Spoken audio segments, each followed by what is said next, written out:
is 22. There's a Bible in the room. Number of chapters in the book of Revelation. Anyone know? 22. Yeah. How many books within those chapters? 22. 7. Alright? Is that coincidence? Of course it is, man. Of course it is. So people would tell you. Of course it's not coincidence. The book of Revelation. I'm going to write a book to reveal something. Let's call it Revelation. I'm going to reveal it. That's what it reveals. Not just in its chapter and structure, which anyone can check on the spot incidentally, but in the detail that's within it as well. Now, the book of Revelation in particular, I'm not picking on that because that's what all the Bible bashers love to do, pick on the book of Revelation. Jesus is coming, you don't believe me, you're condemned to hell, go away. That's all you'll ever get from the Christian perspective. However, when you bypass that and go and talk to their senior church leaders or whatever, they know full well. Not all of them, but trust me, this is now. And the very least you'll ever get out of them is, yes, there's something within this church that's been kept a secret, but it's not for us to know. God works in mysterious ways. Well, I tell you, the bloody Pope doesn't. He doesn't. And just to touch back on it, I am not a papacy hater or anything, but I cannot believe the number of Christians who have stood up just talking about these things in recent weeks, who can see the molestation that takes place within their church, all these horrible things, who still don't know that the last Pope worked for I.G. Farben as a director when they were gassing the Jews. Yes. Someone else confirmed that, thank you. Don't know this stuff. And when they do, when you point it out to them and they go away and do their research and come back and say, that was right. God works in mysterious ways, doesn't he? No, but this thing you call Satan does. Touching on Satan. Do you believe there's a devil out there waiting to leap on you and rip you apart? No. But you probably all believe that you're quite capable and conscious of doing something that you could call evil. Some people aren't capable of it because they've sussed what evil is and they will never let themselves get to that point. It's all about free will. Where was I going to take that point? Yeah, the devil. Hell. Well, if you can't see that the devil actually is within the churches, that's the point I'm trying to make. They will never talk about this. In fact, when they see someone talking about this, guess what they call me? The devil. Yeah. Do you get it? This is the work of the devil. But they've worked with it for 2,000 years plus and work with it to this day to deceive people. People who supposedly love that church and all within it. People who see children being molested, hear the stories, hear the Pope's crap excuses as to why he did nothing, and still can't believe that there's anything bad in the organisation. No, it's down to the individuals. You know, no, it's not. Of course it's not. They recruit the individuals to do these things. And that doesn't mean that everyone within the church is bad or evil. I know lots of, well, I don't know lots now, but I've met loads of lovely priests over the years who would be gutted at the suggestion that their church was corrupt, and yet they all know it. They just don't actually want to face it. I'm not on about the good people or the good believers. I'm on about the institution. Coming back to the devil then. This is consciousness. This is how consciousness itself evolves. You can therefore influence it with music. You might have noticed this. This is why churches introduced their holy music. It's called Hermetic music. Hermetic, Hermes, Thoth, the Egyptian god of knowledge and wisdom.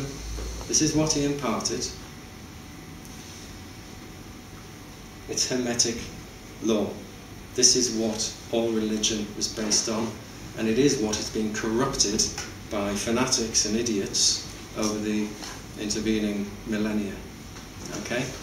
So I'm trying to strip it back to its basics and pose the question, what does it tell you about who's behind this and what they're doing? Now, if you were born at this point, conceived, should I say, conceived, the chromosomes, the DNA, In fact, I'm going to grab my little piece of paper. Good idea. Well, isn't that bad? We'll touch on a bit of stuff that some of you are probably aware of. And see if we can then put it into any perspective. This is what happens when you don't prepare for something as complex as this. But at the end of the day, I could draw on here for ages. It would make no difference to what's showing you here. Right. Here we go. So, DNA. All right. Now this is just one example. There is no aspect of science, and I mean that, no aspect of science at all, any science, that does not show this. That's because science is a description of reality, and this is reality. So, 4 bases to DNA. Okay, there's the 4 notes. They're the 4 tones of DNA, creating 3 triplet codons. See how the 4 actually encompass the 3. Each containing 3 bases each in DNA. So there's your the triplet again, always, which means, and I know I might not be keeping you on this, it's not really the point to show you this, you can go away and do your own research. That means that this DNA octave is inwardly composed of 9 octaves, if I'm right. 9 octaves, 64 notes. It's exactly the number of RNA codon combinations that science has established. Is that a coincidence? Of course it's not a coincidence. Especially as they were telling me this 2,000 years ago. Actually, 10,000 years ago. And I could go on. I could show you this with light. We've already touched on that, the colours of the rainbow. It's all about tuning. So, if anything is coming into existence, it starts here, and it tunes itself, and it gets to here, it's 1 octave. It does not come into existence, physical reality, until it gets to the triple octave. So it keeps on doing that's how it evolves. But what I'm telling you is everything evolves in that way. Big deal. Dean, you've come across 7s and stuff like that before. That's the meaning of the number 7. That's the meaning of the number 8 as well. 666. What would it be? This one here. 6, 6, 6. Now, if you actually do go into this and discuss it with scientists, you find that at a certain resonance within matter, it's very hard to get beyond that. This is due to the density and so on of matter. And it's pretty arguable that consciousness itself evolves to 7. This is why you find throughout esoteric history, 7 is always referred to. 8, you evolve. There is 9 and 10 as well, and this is the trick. Yeah, Pythagorean commas. All right, go back. Pythagoras talked about not only the music and the octaves that were, and believe me, I'm not taking this on board just because Pythagoras said it. All right, this is being tested in every branch of science, and though many of them refuse to accept it, they all see it. But it means that their career is being wasted because they're off chasing other such theories. A really interesting one, where I nearly got bowled over a few years ago, interesting for me, was,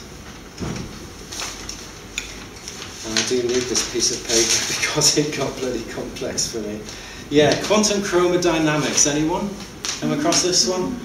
String theory, quantum chromodynamics. This is the very cutting edge of science today, describing reality. And the theory matches observation perfectly. It doesn't mean it's right, but it does describe all observations. Within quantum chromodynamics, you have 8 baryons, 8 pions, and 8 vector mesons. That's it. Okay, so that's 24. So you could argue that 2 of these mesons and so on will overlap.